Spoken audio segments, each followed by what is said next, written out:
Good morning, K5A. I'm Hadley. I'm Mrs. Silva's daughter, and today I'll be doing the lesson because Mrs. Silva ran 13 miles this morning, and she's relaxing on the couch or lying on the floor.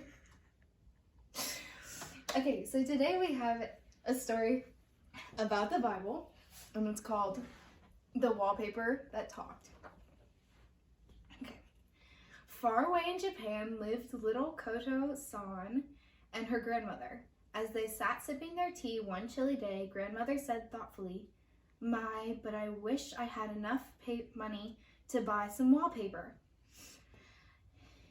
"It would be nice to have some pretty new wallpaper," cried Koto-san eagerly. "Please do try to get some." "But we're so poor. We really do need the paper since it would make the room a little warmer for the winter, but I'm afraid that I can get nothing with the little bit of money that I have."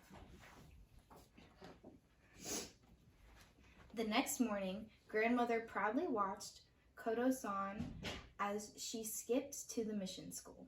Koto-san was a bright little girl and already she could read.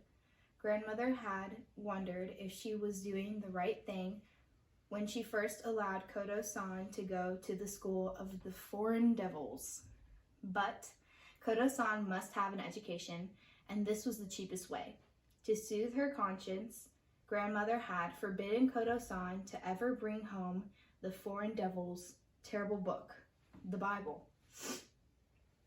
Koto-san had learned to love the Lord Jesus after hearing about him for the missionaries, and often she longed to tell grandmother that the wonderful Lord Jesus loved her too, and that he died for her sins.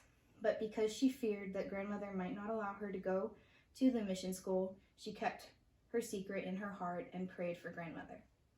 After Koto-san had gone, grandmother put on her bright kimono, a long dress with big sleeves and a wide sash. Taking her bit of money, she hurried to the market. What a busy, noisy place, and oh, what wonderful things there were to buy. If only one had money. At the shops that sold wallpaper, grandmother was thrilled with the lovely paper she saw, but again and again she shook her head. It was just as she feared. She did not have enough money. Sadly, grandmother walked slowly homeward. As she passed a neat little house, she noticed a lovely lawn. But what was lying on the grass? Could it be a box? Had someone dropped it? Grandmother looked up and down the narrow, empty street, crossing the lawn quickly. She picked up the box, opened it cautiously, and peeked inside. Oh, how wonderful! The box was full of paper. Paper that had pretty writing marks all over it. That meant nothing to grandmother, who could not read. The sheets of paper were not large, but there were so many of them that perhaps there would be enough to cover the walls of her room. Once again, grandmother looked up and down the street at the little house.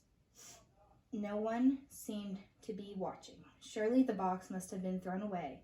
Without waiting any longer, she tucked the box into her sleeve and hurried home. Thank you for listening to the first 2 days of your story. Have a good week.